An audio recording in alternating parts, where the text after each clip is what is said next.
our perspective from FM and cities is the angle we have as consultants.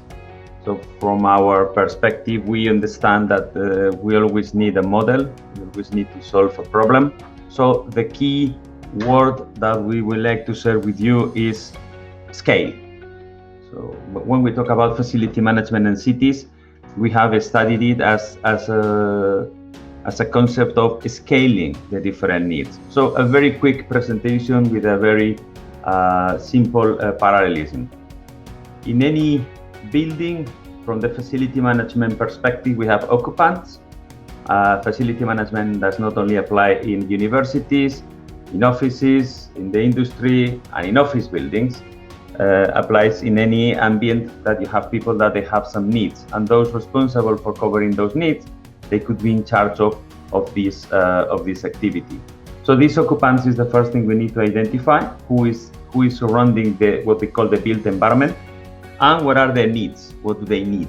So people in an office, they have certain needs, but the people in a university or the people in a hospital or people in a hotel, they have different needs. And when it comes to provide support, we need to understand what are those needs. And that could be the FM model. So we need to be aligned on those elements, and also we need to understand what's the strategy, and this will be based on what the company want me to do.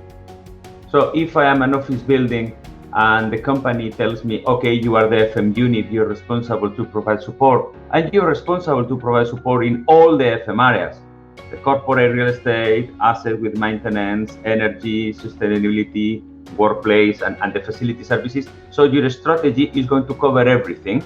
And when you need to cover everything, you can provide a solution with a provision model. So, and then I will decide, I have one provider, I have two providers, I can outsource, I can insource. So, and the decision is made. So this is a very simple example of how a facility management model will work. So following the needs of the occupants. So if I make this into a larger scale, and I go to the cities, instead of occupants, we have citizens. So those citizens that inhabit the city, they also have needs.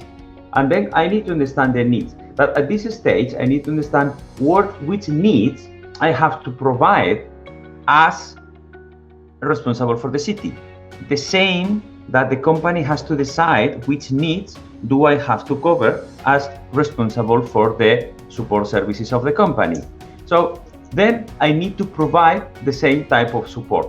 And this support as citizens should be defined by the policies and should be defined by what the company, in this case the city or the council, has decided that has to be provided. And I will also need a strategy. And when I have this strategy, I will think what's more important. So some services that could be very simple in a building, like cleaning. When you talk about the cleaning of a city, it will be different, but you also need to find the provision. So at this stage, you can see a good alignment between how the model is going to provide FM support and how an FM model, what we call the smart cities, has to be based on similar analysis for the analysis that you have in an FM model. So I want to stop in 2 points. First is needs. You need to identify the needs. The needs of the occupants that are provided by the company is the same correlation that the needs of the citizens that are provided by the council. For instance, I need a medical service when I'm at the office. Do I get medical service from the office? Well, only if the company is over 200 employees or 250 employees. Okay, but the company is going to provide water, yes, food?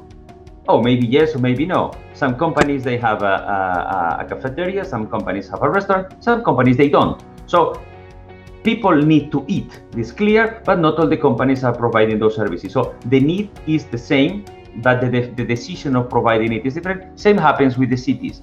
Some cities are being providing some services that others are not providing, and that's up to the council. And then you need to think of the strategy. How do you provide the services? You need to think what is priority, what is more important, and then what's under the budget, and then what do you do with this budget? Then we talk about the strategy, how is the decision-making process, and who decides to do what, and under which rules. So to maintain this parallelism of the models, there are two key elements that we find out when we did the designs that have to be considered. One is the stakeholders.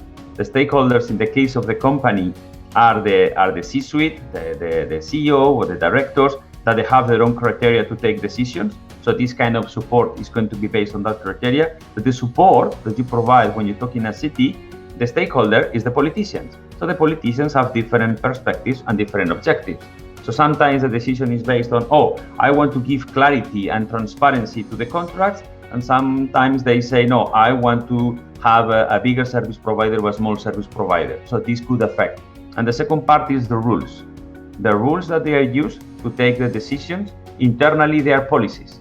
So a company could decide if they are more or less focused to sustainability because it's their internal decision, but those decisions based on the rules of the city are regulations, are norms, are something that has to do with the law.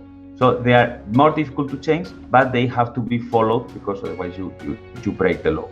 So in this parallelism, you can see how FM models could be perfectly aligned to city models, obviously considering the scale.